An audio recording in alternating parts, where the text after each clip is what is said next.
ఆ యువగలం పాదయాత్ర నేను చేసినప్పుడు చంద్రగిరి నియోజకవర్గంలో, నాకు ఇప్పుడు కూడా బాగా గుర్తు, చంద్రగిరి నియోజకవర్గంలో మహిళలతో ఒక సమావేశం ఏర్పాటు చేసుకున్నాం. ఆ సమావేశం ఏర్పాటు అయిన తర్వాత ఒక తల్లి నా దగ్గరకు వచ్చింది.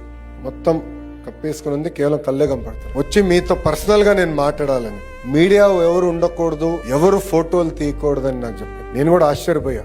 అప్పుడు ఒక రూమ్ లో కూర్చుని తల్లి ఆమె బాధ చెప్పాను. ఆమెకి 3 పిల్లలు ఉన్నారు, 3 ఆడపిల్లలు. పెద్ద పాపని గంజాయికి బానిసలు చేసి శారీరకంగా 30 రోజులు వాడుకుంది. అది తెలుసుకున్న తల్లి ఆమె బాధ ఆవేదన నాకు చెప్పింది.